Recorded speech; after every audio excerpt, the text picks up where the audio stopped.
কিয়ামতের আগে আগে আরো কিছু মানুষকে আল্লাহ পাক কিন্তু শূকর এবং বানরে পরিণত করবেন। এই হাদিসটা কি জানেন? হাদিসটা শুনে রাখেন, এটা আখিরুজ জামান বা কিয়ামতের আলামত সংক্রান্ত হাদিসগুলোর মধ্যে পাবেন।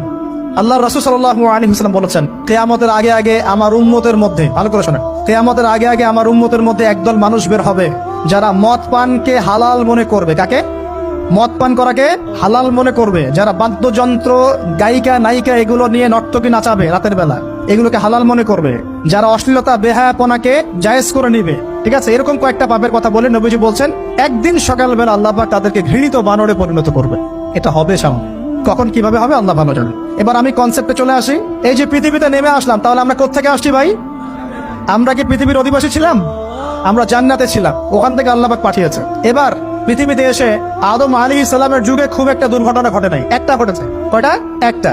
ভাই হাবিলের কোরবানি কবুল হয়, কাবিলের অন্তর্দাহ হয়, জ্বালা হয়। কেন হাবিলেরটা কবুল হবে, কাবিলের কেন হচ্ছে না? এই হিংসার বশবর্তী হয়ে কাবিল হাবিলকে হত্যা করে ফেল। হত্যা করে লাশটা দাফন করার পদ্ধতিও তার জানা ছিল না। আল্লাহ কাককে পাঠালেন, কাককে দেখে সে শিখলো। প্রথম দুর্ঘটনা হচ্ছে হাবিল কাবিলের দুর্ঘটনা। বলে রাখি, আজকেও নিজের ভাইয়ের বেশে বহু কাবিল মুসলিম সমাজের মধ্যে ঘুরে বেড়ায়। নিজের ভাইয়ের লেবাসে, পোশাকে, সুরতেই বহু কাবিল এখনো কিন্তু মুসলিম সমাজে ঘুরে বেড়ায়। তো আমরা কাবিলদেরকে কাবিলের পরিণতি সম্পর্কে সচেতন করতে চাই। হাবিল বলেছিল, তুমি যদি আমাকে মারতে আসো, আমি তোমাকে মারার জন্য হাত বাড়াবো না। হাবিল জান্নাতে যাবে আর কাবিল জাহান্নামে যাবে। কেন কাবিল জাহান্নামে যাবে? নবীজি বলেছেন, পৃথিবীর প্রথম হত্যাকাণ্ড সংগঠিত করেছে কাবিল। এই কারণে পৃথিবীতে যত খুন হবে, সমস্ত খুনের পাপের একটা অংশ কাবিলের আমল নামায় যোগ করা হবে। বলে নাউজুবিল্লাহ। একটা কথা মনে রাখবেন, সদকায়ে জারিয়া যেমন আছে, গুনাহে জারিয়াও আছে। একটা মদের দোকান দিয়েছেন, যত মানুষ মদ খাচ্ছে, সমস্ত গোনার একটা অংশ আপনার কাঁধে আসছে।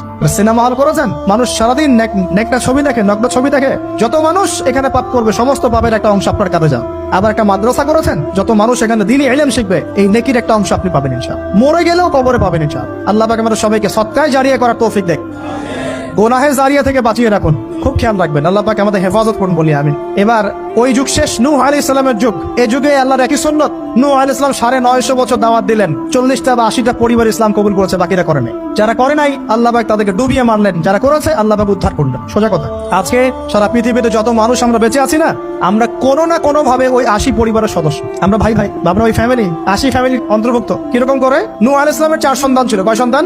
এক সন্তানের নাম হচ্ছে হাম। কি নাম? হাম। হাম ছিল একটু কালো বর্ণের। হামকে দিয়ে আফ্রিকার কন্টিনেন্টে যত মানুষ দেখছেন ব্ল্যাক স্কিনের, কালো স্কিন, এরা সবাই হামের বংশধর। মজা না বিষয়টা? মানুষের অস্তিত্ব পৃথিবীতে, ইতিহাস, এগুলো খুব ইন্টারেস্টিং টপিক। ইতিহাস পড়তে থাকলে আপনি ডুবে যাবেন। কত কিছু বিশ্বে হয়েছে আর কত কিছু হবে সামনে।